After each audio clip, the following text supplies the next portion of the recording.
Toronto, the pandemic restrictions imposed by Canada's most populous province immediately ran into opposition on Saturday as police departments insisted they wouldn't use new powers to randomly stop motorists, and health experts complained the rules focus on outdoor activities rather than more dangerous indoor settings. Ontario Premier Doug Ford's government announced Friday it was giving police authority to require anyone not at home to explain why they're out and provide their address. Tickets can be written. But at least a dozen forces throughout Ontario, including in the capital of Toronto, said there will be no random stops of people or cars. We are all going through a horrific year of COVID-19 and all associated with it together. The department will not be randomly stopping vehicles for no reason during the pandemic or afterwards, Halton Police Chief Steve Tanner tweeted. The new rules limit outdoor gatherings to those in the same household and close playgrounds and golf courses. The decision sparked widespread criticism in a province already on lockdown. Restaurants and gyms are closed, as is in-class schooling. Most non-essential workers are working from home.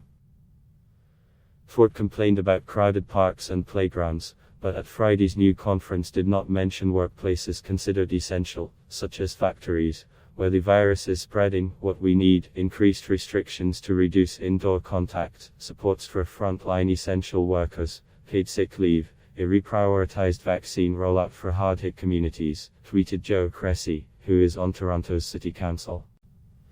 What we got: the closure of outdoor amenities, which we need to keep people safe and healthy. I have yet to intubate a COVID patient who had become infected from being in a playground, tweeted Drive. Ian Pereira, who works at Joseph Brant Hospital in Burlington, Ontario. Warehouse worker, truck driver, construction worker. Not one of my COVID patients today acquired this at the park. They are angry and they have no voice. Shameful, tweeted Drive. Aman Sidhu, a lung doctor in Toronto.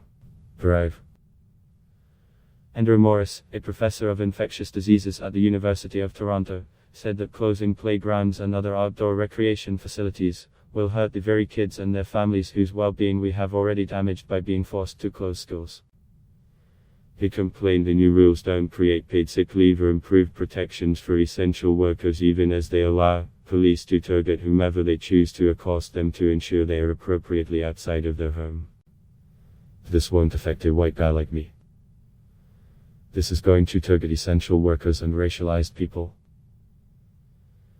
This is what people talk about when they describe systemic racism, Morris wrote in weekly email to followers. I am absolutely disgusted, as are pretty well all of my colleagues. Ontario reported new infections on Saturday and a record people in hospital receiving treatment for COVID. It has pleaded with other provinces to send nurses and other health workers. Vaccinations have ramped up in Canada. The presence of more contagious variants in Ontario has led to a third wave of infections. Ford said a lack of vaccines made the new restrictions necessary.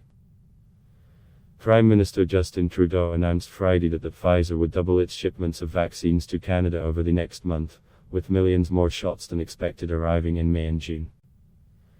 Every eligible Canadian is expected to get at least one shot by July.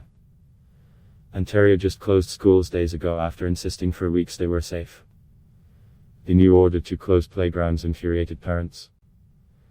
The cognitive dissonance between the Minister of Education insisting schools are safe and then shutting playgrounds down boggles the mind, said Jim Vlahos, a 44-year-old father of two in Toronto.